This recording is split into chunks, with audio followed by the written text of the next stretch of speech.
Welcome to the Story Lab. I hope you enjoy this story. Let's begin. The plane touched down with a gentle bump. I let out a sigh of relief, glad to be back in Denver after a long week away. As the other passengers started gathering their belongings, I stayed seated, my mind already at home with Kelsey and the kids. My phone buzzed as soon as I turned it on. A text from my boss. "Great job closing that deal, Aaron. Take tomorrow off." Perfect. I grinned, imagining the looks on their faces when I walked through the door tonight instead of tomorrow afternoon. I'd pick up some ice cream on the way home, make it a real celebration. The cab ride felt endless. I kept checking my watch, willing the minutes to pass faster. When we finally pulled up to my street, I practically threw my cash at the driver.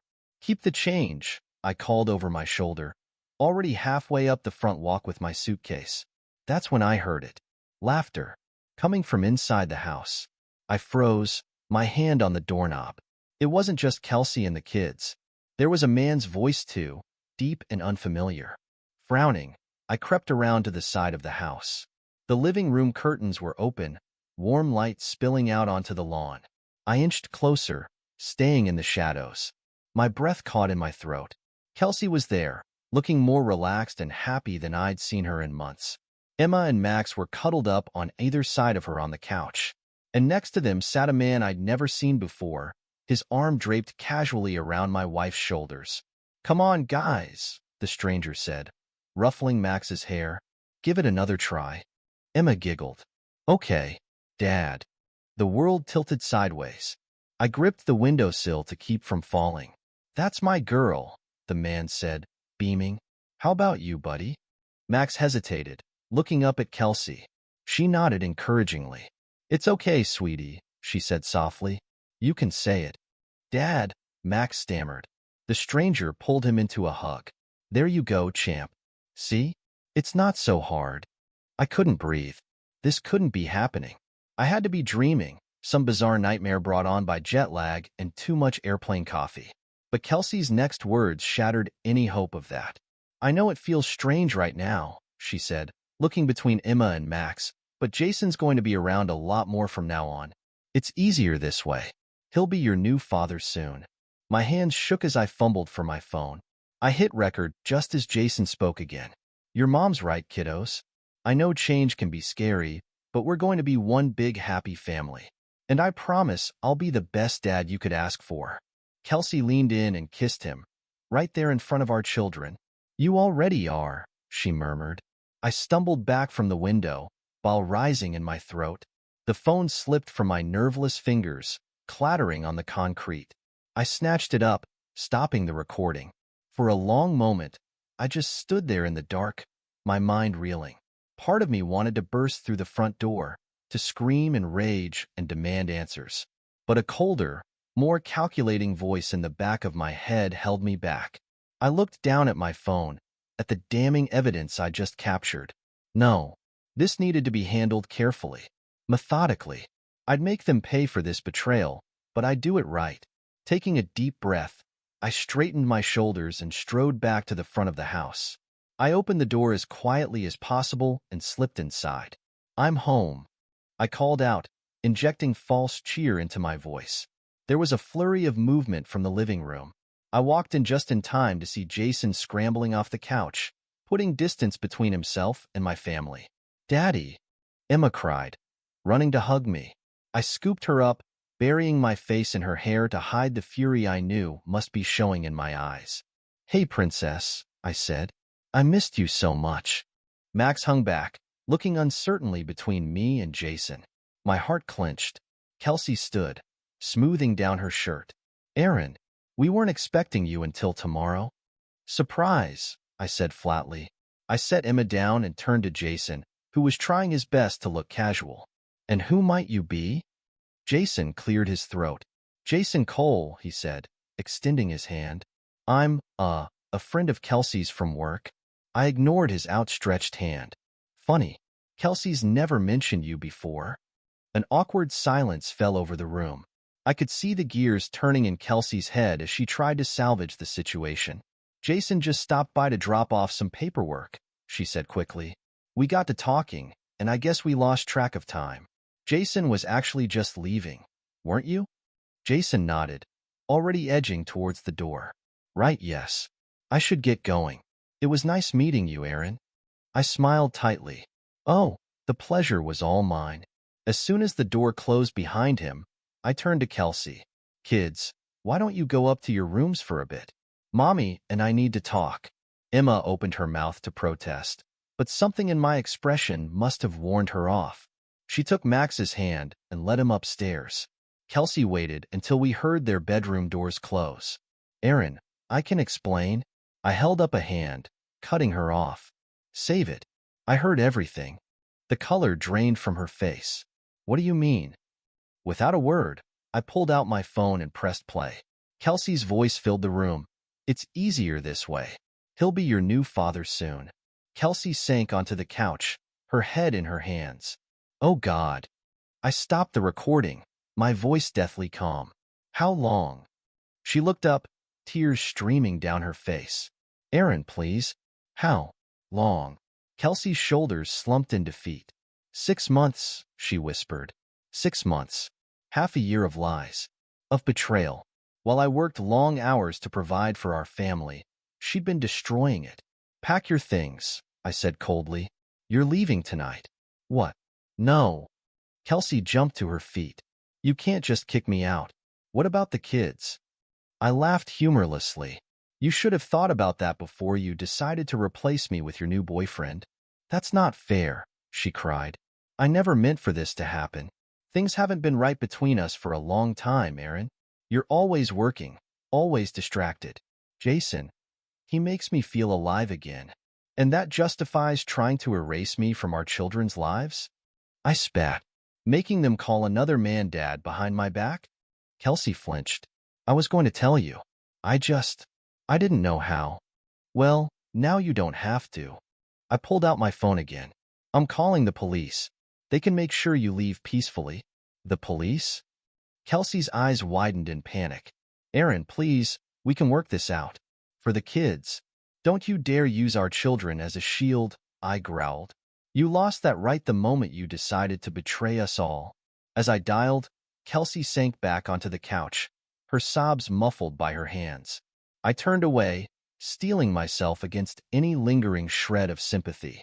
Hello, police. I need an officer to come to my home. I'm removing my wife from the premises and want to ensure there are no issues. The next hour passed in a blur. Flashing lights outside our normally quiet suburban home. Neighbors peeking out their windows, whispering behind cupped hands. The kids huddled in Emma's room, confused and frightened by the commotion. Officer Jim Reynolds, a stocky man with kind eyes, stood in our living room. He looked between Kelsey and me, clearly uncomfortable with the situation. Ma'am, he said gently, I understand this is difficult, but your husband has the legal right to ask you to leave. Do you have somewhere you can go for the night? Kelsey nodded mutely, mascara streaking her tear-stained cheeks. My sisters, she mumbled. I felt a twinge of something. Regret? Pity? I pushed it aside. I'll have your things sent over tomorrow, I said stiffly. As Kelsey gathered some essentials, I pulled Officer Reynolds aside. I have evidence of my wife's infidelity, I said in a low voice, and of her attempting to alienate me from my children. I'd like to get your statement about tonight, in case I need it for future legal proceedings. The officer's eyebrows rose, but he nodded. Of course, sir. I'd be happy to provide an official statement of what I've witnessed here. Thank you, I said. I appreciate your professionalism in handling this. A car horn honked outside. Jason, come to whisk away his mistress now that their perfect little plan had imploded. Kelsey stood in the doorway, overnight bag in hand. She looked small, defeated. Nothing like the laughing, carefree woman I'd seen through the window earlier. Can I say goodbye to the kids? She asked, her voice barely above a whisper. Part of me wanted to refuse, to deny her even that small comfort. But I thought of Emma and Max, how confused and scared they must be. 2 minutes, I said. Officer Reynolds will accompany you. As they headed upstairs, I sank onto the couch, suddenly bone-weary. The adrenaline that had been fueling me was fading, leaving a холодная пустота in its wake. A sob from upstairs. Emma's voice, high and panicked. Mommy, why are you leaving? Don't go. I squeezed my eyes shut, willing myself not to break. I had to be strong. For them. Kelsey's footsteps on the stairs, slower now, heavier. She paused in the entryway, looking lost. Aaron, she began. I cut her off. Don't. There's nothing left to say. She nodded, fresh tears spilling over. Without another word, she walked out the front door. I watched from the window as Jason helped her into his car. He glanced up at the house, his expression a mix of guilt and defiance. I stared back coldly until he looked away. As they drove off, Officer Reynolds cleared his throat. Will you be all right, sir? Do you have someone who can come stay with you and the kids tonight? I shook my head. We'll be fine. Thank you for your help. After he left, I climbed the stairs on leaden feet. Emma's door was closed. I could hear her muffled crying inside. I knocked softly. Emma? Max? Can I come in? No answer, but the crying quieted. I eased the door open. They were huddled together on Emma's bed, a tangle of limbs and tear-stained faces. My heart shattered all over again. Hey, kiddos, I said, forcing a smile. Mind if I join you? Emma launched herself into my arms. Daddy, why did Mommy leave? Is she coming back? I held her close, stroking her hair. Mommy needs some time away right now, but I promise you, I'm not going anywhere. I've got you. Max crawled over, his lower lip trembling. Are you and Mommy getting a divorce? Like Tommy's parents? Christ, how do you explain something like this to a 5-year-old? I pulled him into the hug.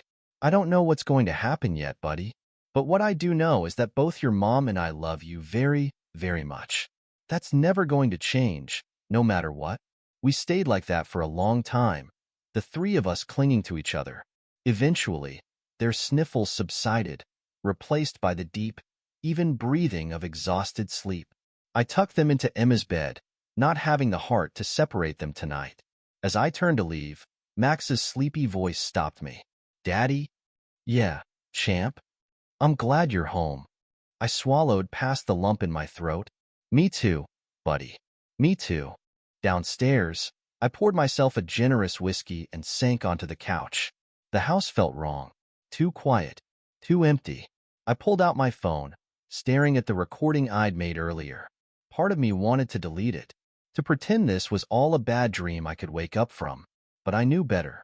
This was just the beginning of the fight, and I'd need every weapon in my arsenal. With a heavy sigh, I pulled up my contacts and dialed a number I'd hoped I'd never need. Rachel? It's Aaron Brooks. I need your help. How soon can you meet? The next morning dawned gray and drizzly, fitting my mood perfectly. I'd barely slept, spending most of the night alternating between comforting the kids and poring over legal websites on my laptop. I was in the kitchen, mechanically stirring a pot of oatmeal, when my phone buzzed. Rachel. Aaron? I can meet you at my office in an hour. Will that work? I glanced at the clock. Emma and Max would be up soon, needing breakfast and reassurance I wasn't sure how to give. Make it 2 hours? I asked. I need to get the kids settled first. Of course, Rachel replied, her voice softening. Take whatever time you need. And Aaron? Try to breathe. Okay? We'll get through this. I managed a weak chuckle. Thanks, Rachel. I'll see you soon. After a subdued breakfast where I dodged most of Emma and Max's questions with vague reassurances, I called my neighbor, Mrs. Chun. She agreed to watch the kids for a few hours, her usually cheery voice tinged with concern. Aaron, if there's anything else we can do? She started. Thank you. I cut her off, not ready to face the pity I knew I'd see in her eyes. I'll pick them up this afternoon. The drive to Rachel's office passed in a blur. Before I knew it, I was sitting across from her, a cup of coffee cooling untouched in front of me. Rachel leaned forward, her dark eyes sharp and focused. All right, Aaron. Start from the beginning. Tell me everything. I took a deep breath and began to speak. As the whole sordid tale spilled out, Rachel's expression grew increasingly grim. When I finished, she sat back, tapping her pen against her notepad. Well, the good news is, you have solid evidence of your wife's infidelity and her attempts to alienate you from your children. That recording is going to be crucial. And the bad news? I asked, bracing myself. Rachel sighed. Custody battles are never easy, Aaron. They're messy, they're emotional, and they can drag on for months. Are you prepared for that? I met her gaze steadily. I'll do whatever it takes to protect my kids. She nodded, a hint of approval in her eyes. Good, because Kelsey's not going to go down without a fight. Especially not if this Jason character has money to throw at expensive lawyers. My jaw clenched at the mention of his name. What do we do first? Document everything, Rachel said firmly. Every interaction with Kelsey, every conversation about the kids. Keep a detailed log of when you have them, what you do together, any issues that come up. We need to build a rock-solid case that you're the more stable, reliable parent. I pulled out my phone, already creating a new note. Got it. What else? We'll need character witnesses. Teachers, neighbors, anyone who can speak to your relationship with Emma and Max. And she hesitated. What? I prompted. Rachel looked at me seriously. We need to dig into Jason's background. If he's going to be around your kids, we need to know everything about him. Any skeletons in his closet could work in our favor. I leaned forward, a grim smile tugging at my lips. I'm all ears. Rachel tapped her pen thoughtfully. We'll need a private investigator. Someone discreet, but thorough. I know just the person. Do it, I said without hesitation. Whatever it costs. She nodded, scribbling a note. I'll make the call today. Now, about the kids' schedules. We spent the next hour going over every detail of my plan to secure full custody. By the time I left Rachel's office, my head was spinning, but I felt more focused than I had since that fateful night. As I drove home, my phone rang. Kelsey's name flashed on the screen. I took a deep breath before answering. What do you want, Kelsey? Her voice was small, choked with tears. Aaron, please, can we talk about this? The kids are fine. I cut her off. They're with Mrs. Chun right now. Mrs. Chun? Kelsey's tone sharpened. Why aren't you with them? I gritted my teeth. I had an appointment. Not that it's any of your business anymore. Of course it's my business. They're my children too. Really? I shot back. Because last night, you seemed pretty eager to replace me with your new boyfriend. Kelsey's sharp intake of breath crackled over the line. That's not fair. I never meant. Save it for the judge, Kelsey, I said coldly. My lawyer will be in touch about visitation arrangements. I hung up before she could respond, my hands shaking as I gripped the steering wheel. The house was quiet when I got home, the silence a stark reminder of how much had changed in just 24 hours. I sank onto the couch, pulling out my phone to review the notes from my meeting with Rachel. A text from Mrs. Chun popped up. Kids are doing okay. Emma asked about Mommy. What should I tell her? I closed my eyes, fighting back a wave of exhaustion. How the hell was I supposed to explain this mess to a 7-year-old? With a sigh, I started typing. Just tell her Mommy and Daddy are working some things out. I'll pick them up soon and we'll talk. As I hit send, a fierce determination washed over me. I'd do whatever it took to protect Emma and Max from the fallout of Kelsey's betrayal, no matter the cost. The next few weeks passed in a blur of lawyer meetings, whispered phone calls, and sleepless nights. I threw myself into gathering every shred of evidence I could to build my case for full custody. Today's mission, Emma's school. I'd set up a meeting with her teacher, Ms. Martinez, hoping she could provide some insight into how the chaos at home was affecting my daughter. As I walked into the cheerful second-grade classroom, Ms. Martinez greeted me with a warm smile that didn't quite reach her eyes. Mr. Brooks, thank you for coming in, she said, gesturing to a tiny chair across from her desk. I know things must be difficult right now. I lowered myself onto the comically small seat, trying to look composed. I appreciate your time, Ms. Martinez. How's Emma doing? She hesitated, fidgeting with a stack of papers. Well, that's actually why I wanted to speak with you. I've noticed some changes in Emma's behavior lately. My stomach clenched. What kind of changes? She's become more withdrawn, Ms. Martinez explained gently. Less engaged in class activities. And there have been a few incidents on the playground. Incidents? I echoed, leaning forward. Ms. Martinez sighed. Nothing too serious, but she's gotten into a couple of shoving matches with classmates. It's very out of character for her. Guilt gnawing at me. I'm so sorry. We're going through some family issues at home. I gathered as much, she said softly. Emma mentioned that her mother isn't living at home right now. I nodded stiffly. We're separated. It's complicated. Ms. Martinez's expression was sympathetic. I see. Mr. Brooks, I hope you don't mind me asking, but is there anything we can do here at school to help Emma through this transition? I latched onto her words like a lifeline. Actually, yes. I'm in the process of seeking full custody of Emma and her brother. Would you be willing to provide a statement about Emma's recent behavior changes? And maybe your observations of my involvement as a parent? She blinked, clearly surprised by my directness. Oh, well, I suppose I could. Please, I interrupted, leaning forward.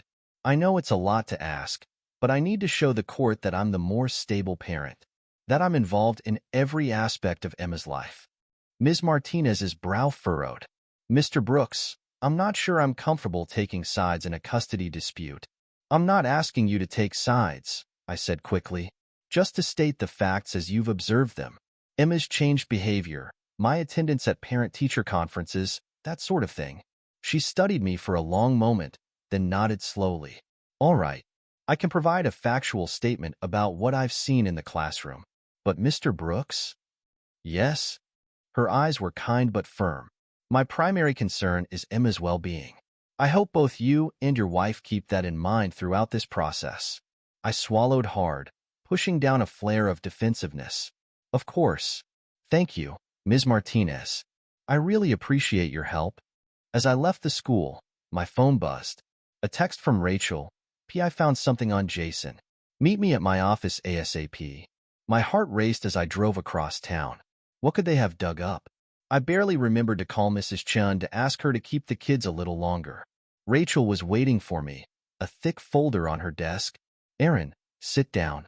We've hit the jackpot. I perched on the edge of my seat. What did you find? She opened the folder, spreading out several documents. Jason Cole isn't the upstanding businessman he pretends to be. Our investigator uncovered a history of shady financial dealings, including a fraud conviction from 10 years ago. My eyes widened. Are you serious? Rachel nodded. That's not all. There's a sealed record from his early 20s we're still trying to access, but the investigator thinks it might be related to a domestic violence charge. I felt sick. And Kelsey's been letting this man around our children? Exactly, Rachel said, her eyes gleaming. This is exactly the kind of evidence we need to show the court that Kelsey's judgment is compromised. Between this and the recording of her trying to alienate you from the kids, we've got a strong case for full custody. I slumped back in my chair, overwhelmed. What's our next move? Rachel started gathering the documents. We need to get statements from anyone who can speak to your character and involvement as a father. Teachers, neighbors, colleagues. The more, the better. I nodded, my mind racing. I've already talked to Emma's teacher. And Officer Reynolds, the cop who came to the house that night, said he'd be willing to make a statement. Perfect, Rachel said approvingly. Keep building that support network. And Aaron? Document every interaction with Kelsey. Every phone call, every text. We need to show a pattern of her erratic behavior. As I left Rachel's office, my phone buzzed again. Kelsey. I answered warily. Hello? Aaron, we need to talk, Kelsey said, her voice tight. About the kids' schedule. This back and forth isn't working. I took a deep breath, remembering Rachel's advice. Stay calm. Document everything. Okay, I said evenly. What did you have in mind? Kelsey launched into a convoluted plan involving split weeks and alternating weekends. I listened silently, my jaw clenching tighter with each word. When she finished, I spoke carefully. Kelsey, I don't think that's in the best interest of the kids. They need stability right now, not constant shuffling between houses. She scoffed. Oh, and I suppose you think keeping them from me entirely is better? That's not what I said, I countered, fighting to keep my voice level. But given recent events, I think it's best if the kids primarily stay with me for now. Recent events? Kelsey's voice rose. What's that supposed to mean? I closed my eyes, counting to 10 before responding. It means I'm not comfortable with Jason being around Emma and Max, Kelsey. Not until we've worked things out legally. You can't do that, she cried. You can't keep my children from me. I'm not trying to, I said firmly. But my priority is their safety and well-being. If you want to see them, it needs to be supervised visits for now. Kelsey's voice turned cold. You'll regret this, Aaron. I swear to God, you'll regret this. The line went dead.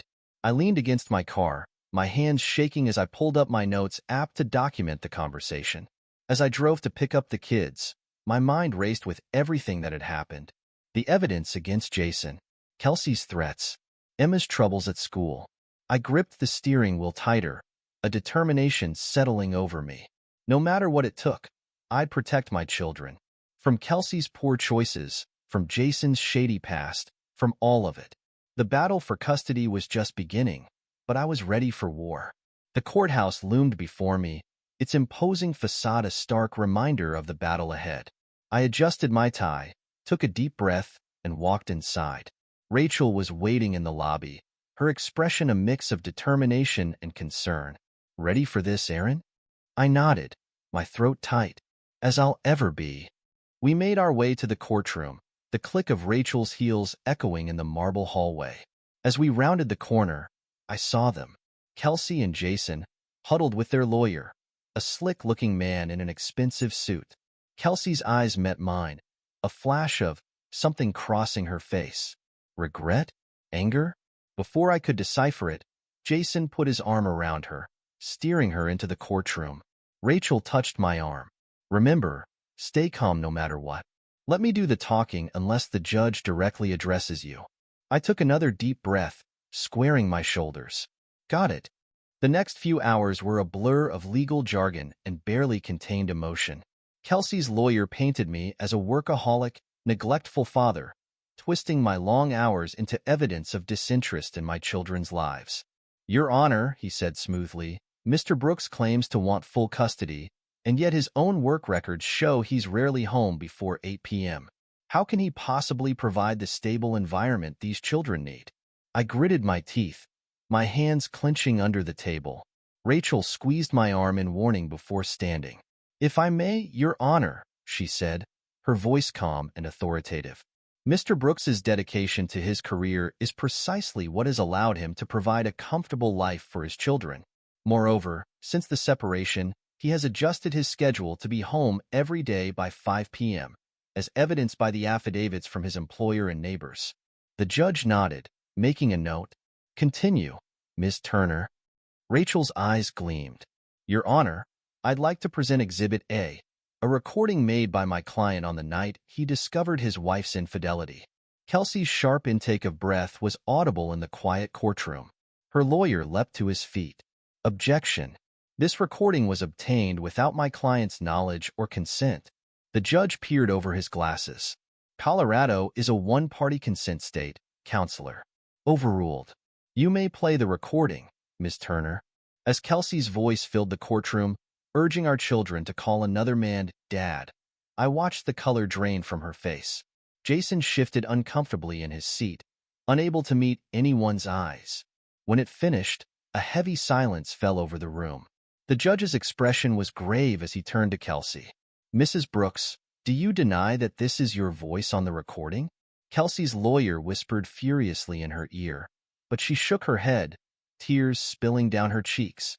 No, Your Honor. That's me. Rachel pressed our advantage. Your Honor, this recording clearly demonstrates Mrs. Brooks's attempts to alienate the children from their father. Furthermore, we have evidence that the man in question, Jason Cole, has a criminal record including fraud and suspected domestic violence. Jason's head snapped up, his face a mask of shock and fury. Kelsey turned to him, confusion and betrayal written across her features. Their lawyer scrambled to regain control. Your Honor, my clients were unaware of any criminal history. Mr. Cole's past mistakes have no bearing on his current character or Mrs. Brooks's fitness as a mother. The judge held up a hand, silencing him. I'll be the judge of that, Counselor. Ms. Turner, do you have documentation of these allegations? Rachel nodded, producing a file. Yes, Your Honor. We have Mr. Cole's sealed records, which our investigator was able to unseal, as well as statements from his former business partners detailing his fraudulent practices. As the damning evidence was presented, I watched Kelsey's face crumple.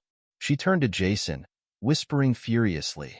He shook his head, his expression hardening. The judge's voice cut through their hushed argument. Mrs. Brooks, given this new information, do you still believe it's in your children's best interest to be around Mr. Cole? Kelsey hesitated, looking between Jason and me. I held my breath, willing her to make the right choice. I don't know, Your Honor, she finally said, her voice small. I thought I knew him, but now? The judge nodded gravely. I see. Well, given the evidence presented today, I'm inclined to grant temporary full custody to Mr. Brooks, with supervised visitation for Mrs. Brooks, pending a full investigation into Mr. Cole's background and Mrs. Brooks's judgment in this matter.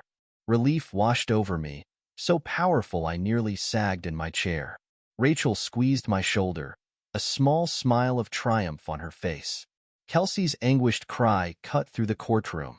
No, please, Your Honor. You can't take my children. The judge's expression softened slightly. Mrs. Brooks, this is a temporary arrangement. If you can demonstrate that you're putting your children's needs first and exercising better judgment in your personal life, we can revisit the custody arrangement. But for now, this is what's best for Emma and Max. As the judge's gavel fell, finalizing his decision, chaos erupted in the courtroom. Kelsey collapsed into sobs, while Jason stormed out, slamming the door behind him. Their lawyer looked shell-shocked, gathering papers with shaking hands. Rachel turned to me, her eyes shining.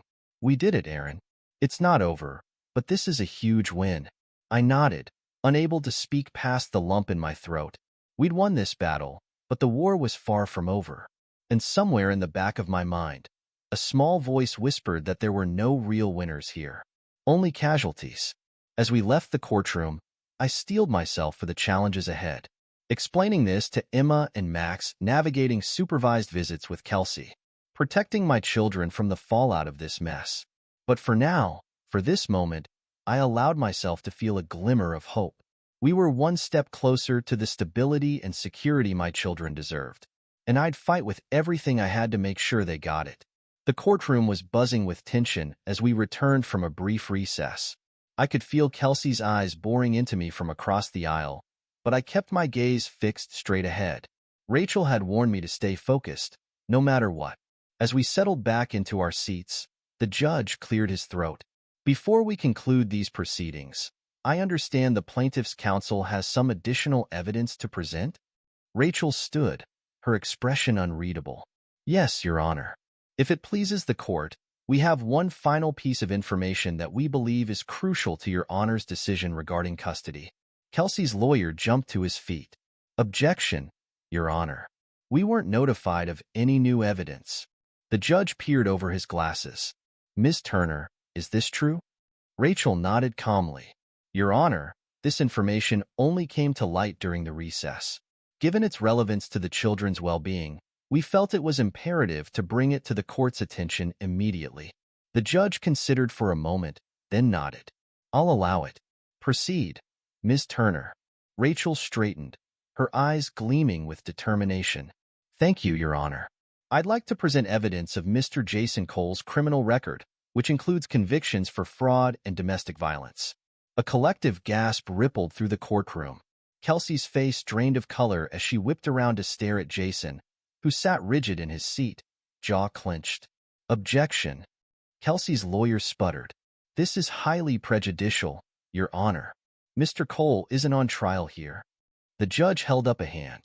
Overruled. While Mr. Cole may not be on trial, his character and background are relevant to Mrs. Brooks's judgment in allowing him around the children. Continue, Ms. Turner. Rachel nodded, producing a thick file. Your Honor, our private investigator uncovered sealed records from Mr. Cole's past. They detail a pattern of financial fraud spanning several years, culminating in a conviction 10 years ago. More alarmingly, there's also a domestic violence charge from his early 20s. I watched Kelsey's face crumple as Rachel laid out the damning evidence. Her lawyer leaned in, whispering furiously, but she shook her head, eyes never leaving Jason. Furthermore, Rachel continued, we have statements from Mr. Cole's former business partners describing ongoing fraudulent practices. Your Honor, Mrs. Brooks has not only attempted to alienate the children from their father, but has also exposed them to a man with a violent criminal past. The judge's expression grew increasingly grave as he reviewed the documents. Mrs. Brooks, he said, his voice stern, were you aware of Mr. Cole's history when you allowed him around your children? Kelsey's voice quavered as she responded, no, Your Honor. I had no idea. And now that you do know, the judge pressed, do you still believe it's in your children's best interest to be in Mr. Cole's presence? Kelsey hesitated, glancing between Jason and me. I held my breath, silently willing her to make the right choice. I don't know, she finally admitted, her voice barely above a whisper. The judge nodded, his expression softening slightly. I see. Well, given this new information and Mrs. Brooks's uncertainty, I have no choice but to grant full custody to Mr. Brooks. Relief flooded through me, so intense I nearly sagged in my chair. Rachel squeezed my arm, a small smile of triumph on her face. Mrs. Brooks will be granted supervised visitation, pending completion of parenting classes and a psychological evaluation, the judge continued. Mr. Cole is to have no contact with the children. This court condemns Mrs. Brooks's poor judgment in this matter and urges her to prioritize her children's well-being moving forward. As the gavel fell, finalizing the decision, chaos erupted in the courtroom. Kelsey burst into tears, while Jason stormed out, slamming the door behind him. Their lawyer looked shell-shocked, gathering papers with shaking hands. Rachel turned to me, her eyes shining. We did it, Aaron. It's over. I nodded, unable to speak past the lump in my throat. We'd won, but as I watched Kelsey's shoulders shake with sobs, I felt no joy in our victory. Only a determination to protect my children and build a new life for us, free from the shadow of betrayal. The weeks following the custody hearing passed in a blur of paperwork, therapy appointments for the kids, and long nights spent staring at the ceiling, wondering if I'd done the right thing. But as I watched Emma and Max slowly start to smile again, to laugh without that haunted look in their eyes, I knew I'd made the only choice I could. One morning, as I sipped my coffee and scrolled through emails, a message from an unfamiliar address caught my eye. The subject line read, "Information you might find interesting, J. Cole." Frowning, I opened it. Inside was a trove of documents detailing Jason's ongoing fraudulent business practices, far beyond what we presented in court. My hands shook as I realized the implications. This wasn't just about protecting my family anymore.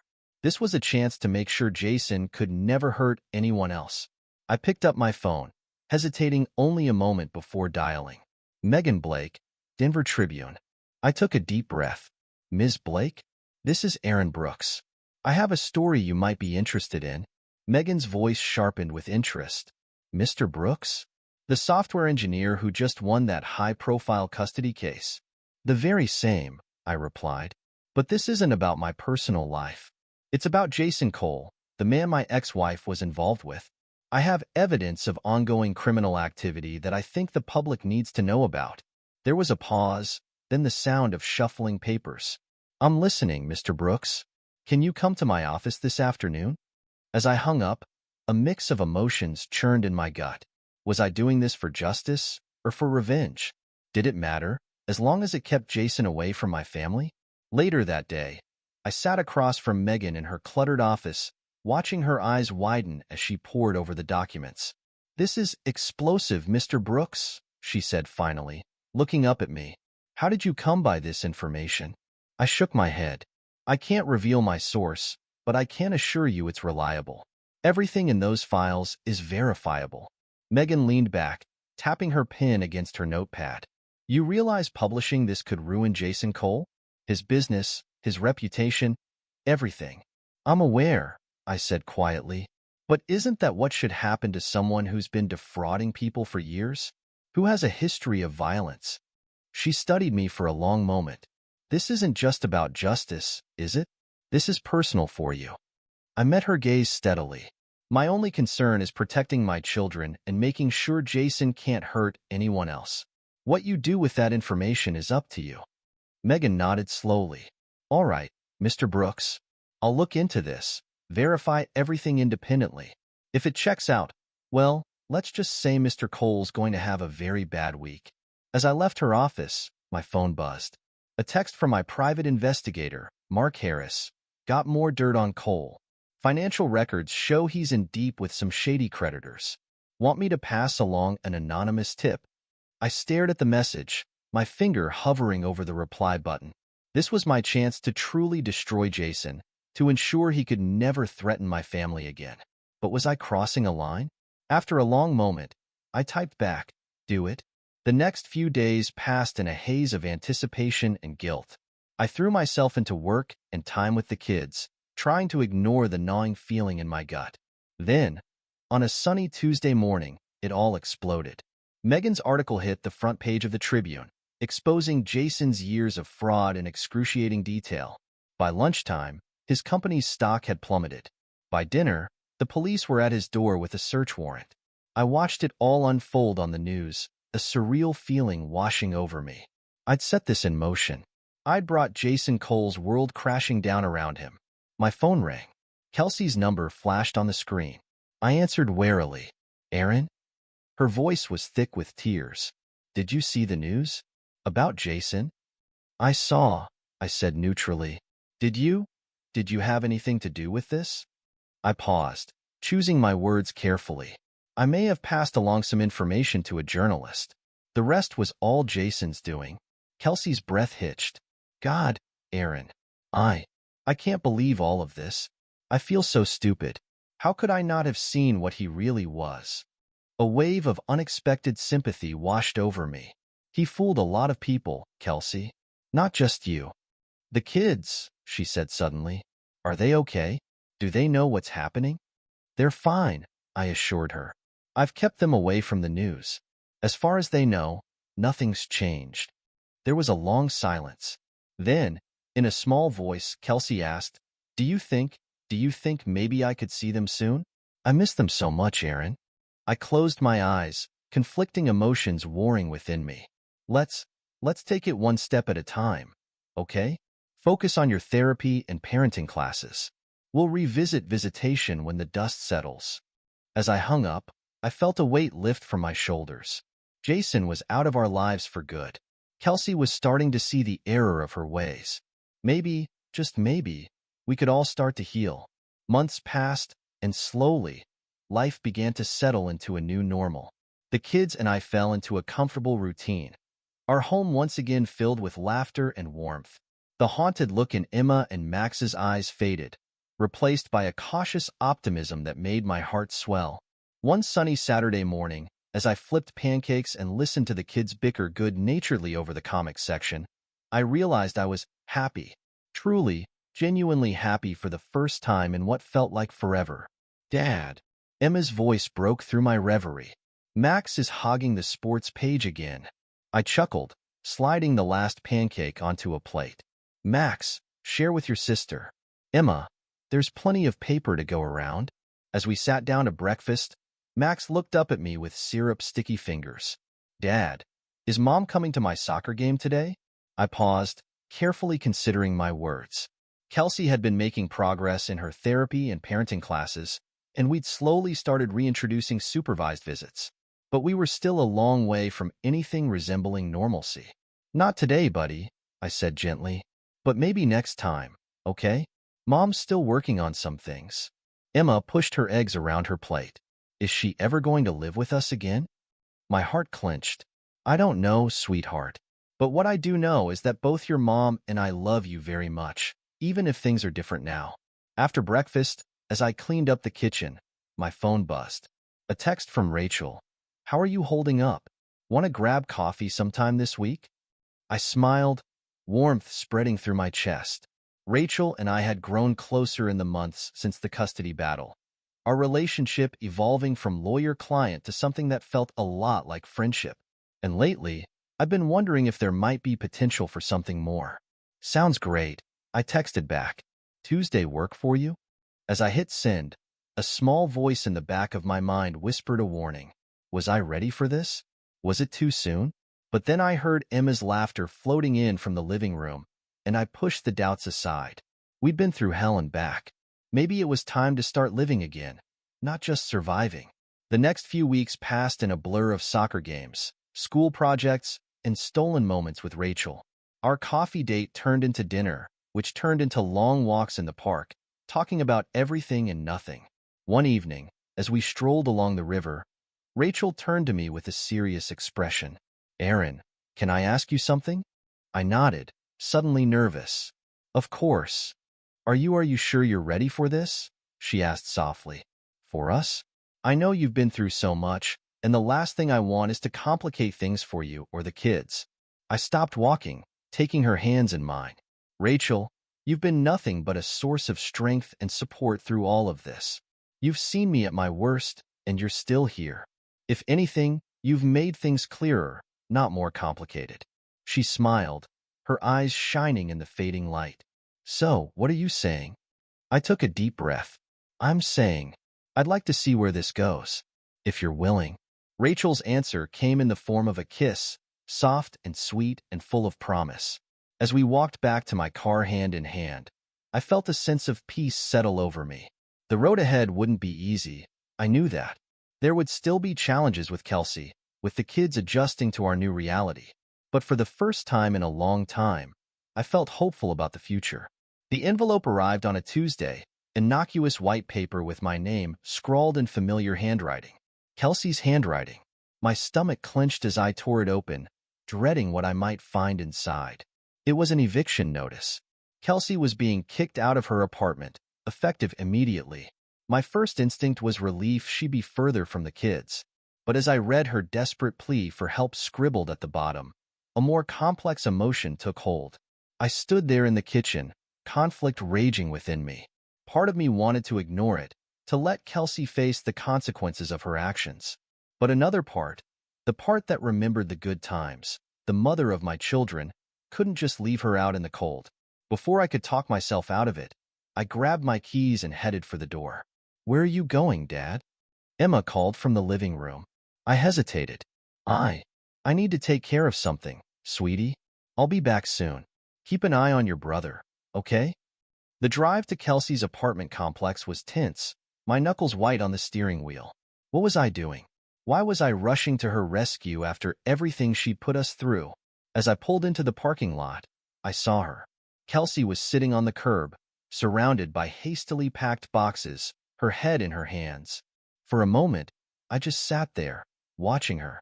Then, with a deep breath, I got out of the car. Kelsey? She looked up, her eyes red-rimmed and puffy. Aaron, what are you doing here? I held up the envelope. You sent me this, remember? Kelsey scrambled to her feet, hope and desperation warring on her face. I didn't think you'd actually come. After everything. Yeah, well, neither did I said quietly. What happened? She laughed bitterly. What happened? Everything fell apart, that's what happened. Jason, he's gone. Took off as soon as things got tough. Left me with nothing but debts and broken promises. I felt a twinge of guilt. I'd set all this in motion, after all, but I pushed it aside. And the apartment? Couldn't make rent, Kelsey said, gesturing to the boxes around her. Turns out, when your boyfriend's a fraud and you've alienated everyone else in your life, you don't have a lot of options. We stood there in awkward silence for a moment. Then Kelsey spoke again, her voice small and broken. Aaron, I'm so sorry. For everything. I know it doesn't change anything, but I need you to know that. I was stupid and selfish, and I hurt the people I love most in the world. I closed my eyes, memories of our life together flashing through my mind. The good times, the bad times, all of it. When I opened them again, I saw not the woman who had betrayed me, but the mother of my children. A human being who had made terrible mistakes and was now facing the consequences. Kelsey, I said slowly, I can't fix this for you. You understand that, right? She nodded, fresh tears spilling down her cheeks. I know. I didn't know who else to turn to. I took a deep breath, weighing my next words carefully. I can help you find a place to stay for a few nights. A hotel or something. But after that, you're on your own. You need to figure this out for yourself. Relief flooded Kelsey's face. Thank you, Aaron. I don't deserve your kindness. No, I agreed, you don't. But our kids deserve a mother who's not living on the streets. So let's get your stuff loaded up and find you a room for the night. As we worked to load Kelsey's meager belongings into my car, a thought occurred to me. What about your sister? Can't you stay with her? Kelsey's shoulders slumped. She won't take my calls anymore. Not after everything that happened with the custody battle. I nodded, understanding all too well the bridges Kelsey had burned. Once her things were loaded, I turned to her one last time. Kelsey, listen to me. This is your rock bottom. What you do from here is up to you. But if you ever want a chance at being part of our kids' lives again, you need to get your act together. For real this time. She nodded, wiping away tears. I understand. Thank you, Aaron, for everything. As I drove Kelsey to a nearby hotel, an uncomfortable silence filled the car. I could feel her eyes on me, heavy with unspoken words and regret. Finally, as we pulled into the hotel parking lot, Kelsey spoke. Aaron, I know I have no right to ask this, but do you think you'll ever be able to forgive me? I gripped the steering wheel tighter, emotions warring within me. Part of me wanted to lash out, to remind her of all the pain she'd caused. But another part, the part that remembered the good times, felt a twinge of sympathy. Forgiveness isn't something I can just give you, Kelsey, I said carefully. It's something you'll have to earn. And not for me, but for Emma and Max. They deserve a mother who puts them first. Kelsey nodded, fresh tears spilling down her cheeks. I want to be that mother, Aaron. I want to make things right. I turned to face her, my expression serious. Then prove it. Get a job. Find a stable place to live. Show up for your therapy sessions and parenting classes. Actions speak louder than words. As we unloaded her belongings, Kelsey paused, looking lost and small among her boxes. What if I can't do it? What if I'm not strong enough? For a moment, I saw a glimpse of the woman I'd fallen in love with all those years ago, vulnerable, unsure, but with a spark of determination in her eyes. I softened slightly. You are strong enough, Kelsey. You're the mother of my children, but you have to want it. You have to fight for it. She nodded, squaring her shoulders. I will. I promise. As I turned to leave, Kelsey called out one last time. Aaron? I paused, looking back. Thank you, she said softly, for not giving up on me completely. I nodded, unable to form words past the lump in my throat. As I drove away, I felt a weight lift from my shoulders. I'd done what I could. The rest was up to Kelsey. Months passed. Kelsey stuck to her word, slowly rebuilding her life and proving herself worthy of supervised visits with the kids. It wasn't easy, and there were setbacks along the way, but I saw genuine effort and change. One sunny afternoon, as I watched Emma and Max laugh and play with their mother in the park, Rachel's hand warm in mine, I realized something. The anger and bitterness that had consumed me for so long had finally begun to fade. We weren't the family we once were, and we never would be again. But we were something new. Something, dare I say it, better. Stronger for having weathered the storm. As we walked back to the car, Emma slipped her hand into mine. Dad, she said, looking up at me with those big, wise eyes.